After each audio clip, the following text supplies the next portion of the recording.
नमस्कार, मैं हूँ अर्चना यादव और अभी हम लोग हैं कुंवर उद्यान में। धर्मेंद्र यादव और निरहू तो थे ही, मायावती ने भी अपना कैंडिडेट उतार दिया है, भीम राजभर हैं। तो यहाँ पे बातें करेंगे कि एक तरफ मायावती, एक तरफ निरहू हैं, दूसरी तरफ धर्मेंद्र यादव हैं।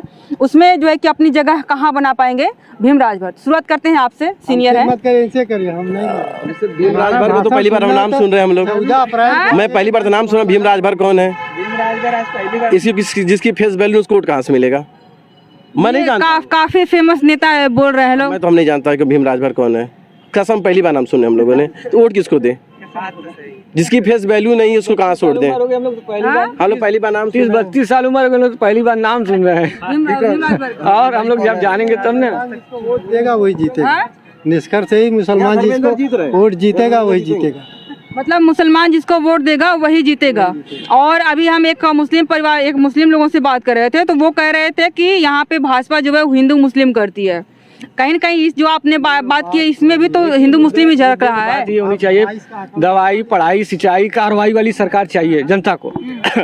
जैसे किसान हुआ, चाहे अभी अपनी प्याज उगा ले, चाहे आलू उगा ले, उसका सही मूल्य नहीं मिल पाता। किसान जो सबसे बड़ी उपलब्धि भारत की है, किसान ही है कि जो सब लोग जी खा रहे हैं। अगर किसान जिस दिन खेती करना छोड़ देगा, कोई भी कंपनी जो लग रही है सब कहानी खत्म हो जाएगी। क्योंकि हम गांधी बोल रहे हैं कि जो एक उचित मूल्य है जिसके कारण जो है कि किसान आंदोलन कर रहे हैं, हम आएंगे प्रधानमंत्री बनेंगे तो उसको लागू कर देंगे। क्या लगता है? हो सकता है कर दे, लेकिन कहाँ के किसान आंदोलन कर रहे हैं? सिर्फ पंजाब कर रहे हैं।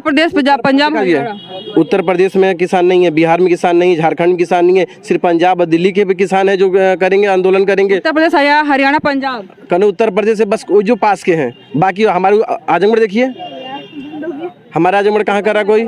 हमारा आजमगढ़ कहाँ किसान का आंदोलन कर रहा है? कहीं नहीं। यहाँ के किसान भी किए थे। कहाँ किए थे? यहाँ के किसान जो खिरियाबाग के किसान थे वो आकर के ज्ञापन सौंपे थे। यहाँ हमारे दोस्त को ये नहीं मालूम, राकेश टिकैत किसानों के बहुत बड़े नेता हैं, पंजाब के हैं वो। बैठिए कितना बड़ा है? खालिस्तानियों से मिले हुए, बताइए। खालिस्तानियों से मिले हुए हैं? नहीं है, यूपी के हैं, लेकिन किसानों के सबसे बड़े नेता हैं। उनके पिताजी भी बहुत बड़े नेता थे।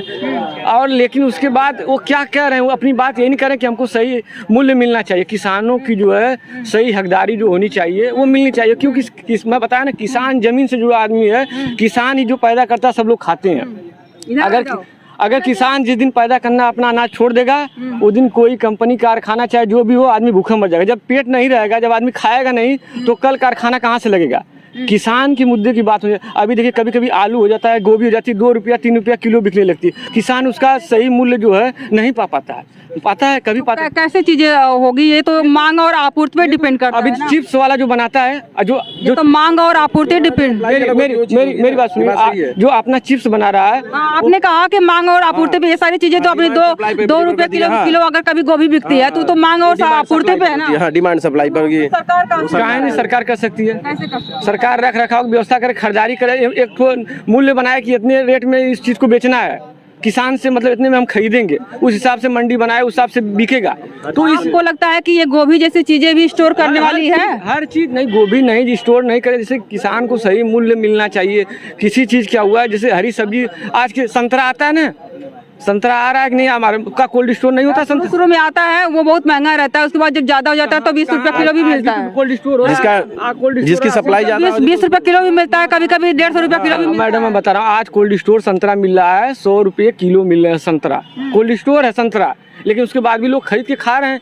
लेकिन किसान जो उगाया है वो तो 20 रुपया में बेच दिया होगा, लेकिन जो कोल्ड स्टोर किया, जो व्यापारी, बड़ा पैसा उद्योगपति वाला है, वो उसका अच्छा पैसा लाभ ले रहा है। वो जो किसान उगाया वो तो 20 रुपया 15 रुपया में बेच के हट गया अपना। लेकिन जो बिचौली है, मेन चीज बिचौली को खत्म करना है। जो किसान है अपना सीधा मूल्य अपना बेचे। तो आप कह रहे हैं कि हर घर में जो है एक कोल्ड स्टोर होना चाहिए ताकि किसान अपने घर में ही। संभव नहीं ना है। जैसे मंडी बनी है ना, जैसे आजमगढ़ जिले में मंडी बनी है, तो मंडी कोई किसी की होगी तो उसका मालिक खुद कोई पर्टिकुलर व्यक्ति हो या सरकार होगी? जैसे रेट लगा के तो सरकार मूलतम रेट कर सकती है ना। जैसे दारू है, ये इतना की बिकेगा। दारू बढ़िया एग्जाम्पल है कि नहीं है? ये इतना की बिकेगा कि नहीं बिकेगा? बिकता है ना। सिगरेट है, उसका मूल्य है। गुटखा है, उसका मूल्य है। हर चीज का जब मूल्य हो सकता है तो किसान का मूल्य क्यों नहीं हो सकता है?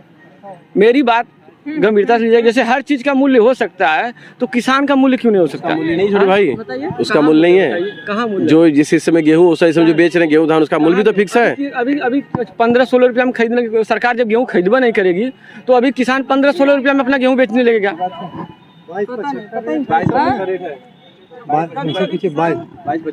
कभी कभी बेचता तो सरकार नहीं लेती है। जब जब उसका हर दिन मैंने देखा हुआ है कि उसका एक पेपर में कभी कभी देखो तो उसका न्यू पे वो आता है, रेट आता है करके कि इतना दाल इतने आज बिकेगी, इतना गेहूं इतना बिकेगा, चावल इतना बिकेगा।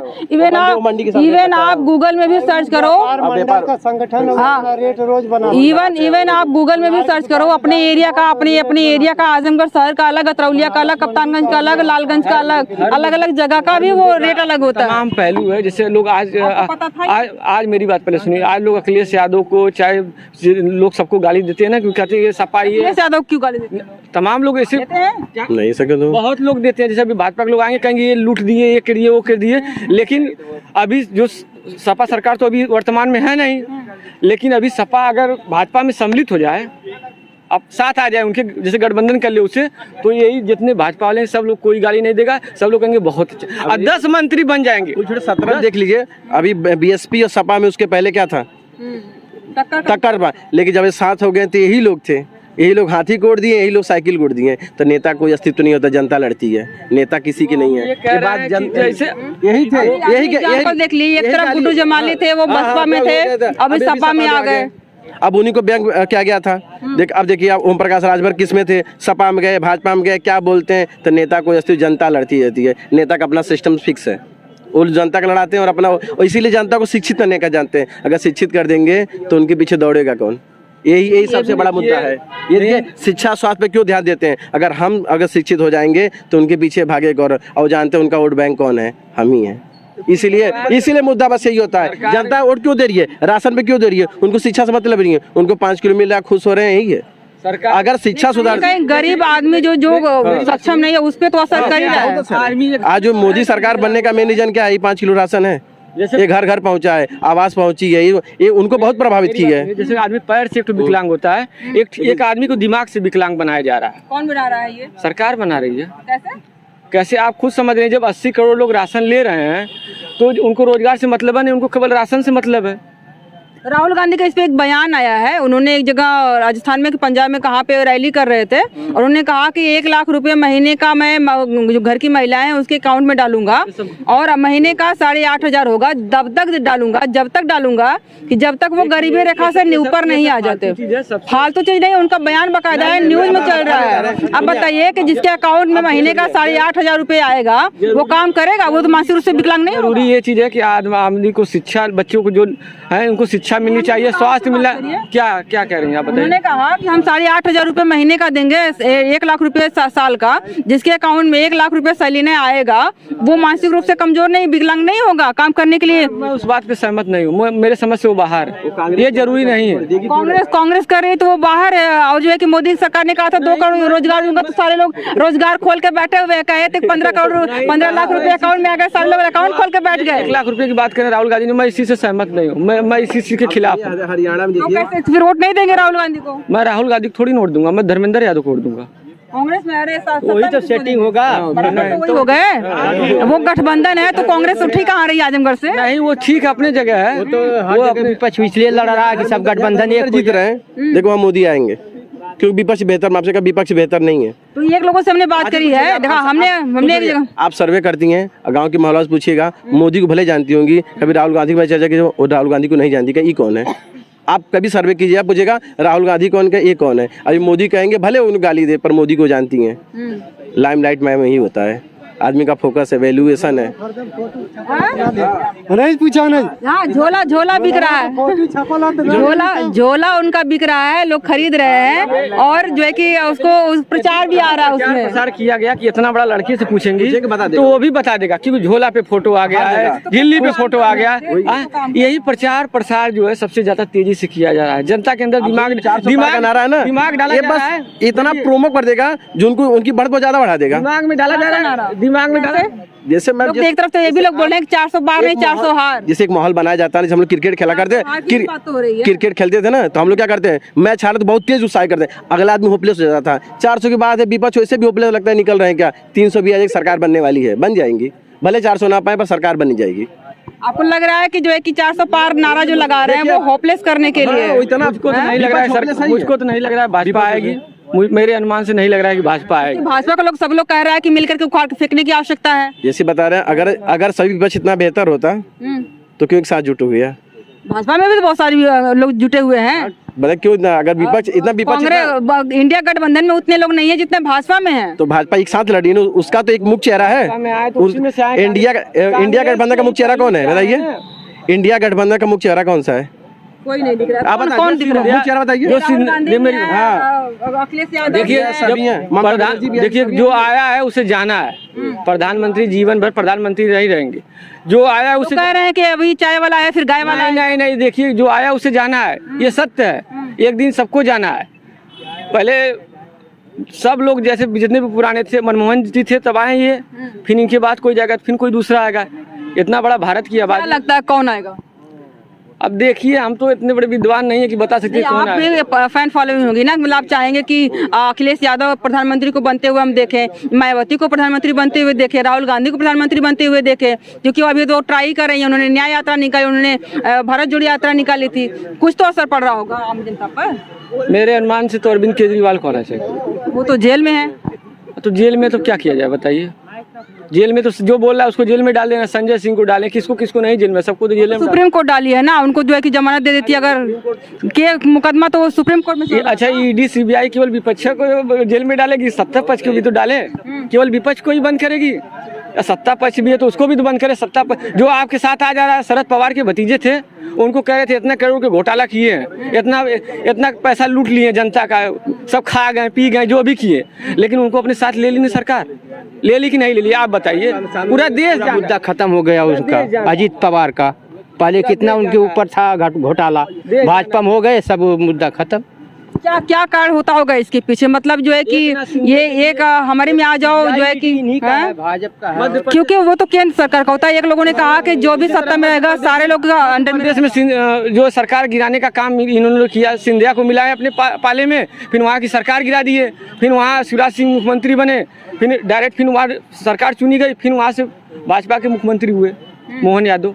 तो इसी तरह जो सरकार के विपक्ष में बोल रहा है, उनकी नस पकड़ के तोड़ दी जा रही है। इतना इंजेक्शन सरकार के पास है कि किसको कौन सा डोज लगाना है ये सरकार जान रही है। तो चार ठो नाम लीजिए। जैसे मैं बता रहा हूँ ना, इतने इंजेक्शन है सरकार बनाई है, इतने फार्मूले बनाई है कि किसको कहाँ की जगह छोड़ना है। कुछ तो बीमारी होगी जिसका इंजेक्शन दे रहे हैं, बीमारी तो होगी। कह रहे हैं किसी की नस जब पकड़ा जाएगी, हमने कहा कुछ बीमारी होगी तभी ना इंजेक्शन वो दे रही है। बीमारी यही है कि जितने भ्रष्टाचारी हमारे साथ आ जाएं, हम अकेले राज करें, विपक्ष रहबा न करें, खत्म हो जाए। मतलब आपको भी लगता है कि भारत डिक्टेटरशिप की तरफ, तानाशाह की तरफ बढ़ रहा है? चीन में जो शी जिनपिंग है इस समय वहाँ के, वही सेम रणनीति अपनाई जा रही है, एकदम चीन वाली रणनीति अपनाई जाएगी कि वर्तमान ये हमेशा जब तक। एक अजीत भारती करके हैं, उन्होंने उनकी क्लिप वायरल हो रही है, उन्होंने कहा था कि अगर वो भारत डिक्टेटरशिप की तरफ बढ़ रहा होता या भारत में डिक्टेटरशिप होता तो जो है कि वहाँ पे शाहीन बाग में इतने दिनों तक होता रहा, सरकार बर्दाश्त करती क्या? आम आदमी कुछ भी बोलकर निकल जाता है, सरकार बर्दाश्त करती क्या? आपको क्या लगता है, मतलब जो किसान इतने दिन आंदोलन करते रहे, सरकार बर्दाश्त करती क्या? किसान, देखिए किसान की बात कहाँ कोई सुन रहा है, किसान में भी फूट मता डाली जा रही है। डिक्टेटरशिप जो है कि अगर आप उसको हिटलर को देखते हैं तो वो हिटलर में और मोदी में कैसे कंपेयर कर सकते हैं? मैं हिटलर नहीं कह रहा हूँ, क्योंकि वो हमारे सबके प्रधानमंत्री हैं, लेकिन वो एक सत्ता पक्ष के प्रधानमंत्री बन के रह गए, यही बस खलता। उन्होंने जो कहा प्रधानमंत्री हैं तो आप सबकी बनिए ना। जैसे उन्होंने कहा कि अगर भारत तानाशाह की तरफ बढ़ रहा होता, यहाँ पे तानाशाही व्यवस्था होती तो क्या कह करके कोई भी बच पाता? जब रक्षा मंत्री जब थे, देखिए मैं जाति विशेष की बात नहीं कर रहा हूँ, मुलायम सिंह जब रक्षा मंत्री जब थे तो उन्होंने एक नीति लागू किया कि मतलब जो सेना की लाश जो उसके घर तक नहीं आती थी, सम्मान पूर्वक उनकी लाश घर तक आए और सम्मान पूर्वक सेना उनके घर तक खुद लेके जाए। तो नेताजी ने ये किसी जाति विशेष के लिए नहीं किया, ये तो उपलब्धियों में गिना जाएगा ना, सबके लिए किए। नेताजी जिनकी उनकी जितनी ऐसे मोदी में इस तरह की कोई भी उपलब्धि नहीं है मोदी की। नेताजी की जितनी तारीफ की जाए मैं जानता हूँ उतनी कम है। नेताजी कभी किसी जाति विशेष के लिए नहीं किए, नेताजी हर वर्ग को लेकर अपने साथ चले। और नेताजी आज भी उनके जो अखिलेश यादव जो हैं वो भी वही चाह रहे हैं, लेकिन पहले की परिस्थिति ये थी कि पहले बसपा और सपा दोनों सरकार में रहती थी। आज की डेट में जब भाजपा आ गई है तो जो सवर्ण वोट हैं वो अब अपने को हम समझ रहे हैं कि हमारी जब खुद की पार्टी मजबूत आ गई है तो हमको फिर बसपा और सपा में जाने की जरूरत क्या है। तो कुछ ही लोग जो नेताजी के रेडी हैं, जो नेताजी के कर्जदार है, मतलब कि जान रहे हैं कि नेताजी हमारे लिए कुछ किए, वही लोग नेताजी के साथ आज हैं और बकिया कोई नहीं है। सब लोग आज एक अजय सिंह जो है विधायक थे, राज्यसभा का चुनाव चल रहा था, वोटिंग करनी थी, तो उन्होंने क्या कहा कि हम राम के हैं तो राम के रहेंगे। आप वहाँ राज्यसभा की वोटिंग करने आए और राम के हैं राम के रहेंगे, इसका क्या मतलब हमको नहीं समझ में आया। आप तो समाजवादी पार्टी से विधायक है ना।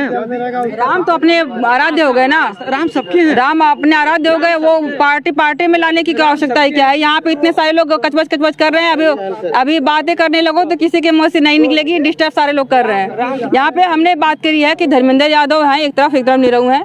बसपा ने भी अपना कैंडिडेट उतार दिया है, तो 3 लोगों में टक्कर की लड़ाई होने वाली है। तीसरा नाम जो है भीम राजभर का है, जो मायावती के कैंडिडेट है आजमगढ़ से। तो कौन लगता है कौन जीतने वाला है, किसकी लहर दिख रही है आजमगढ़ में, आप लोग कमेंट करके जरूर बताइएगा। आज के लिए बस इतना ही, बहुत बहुत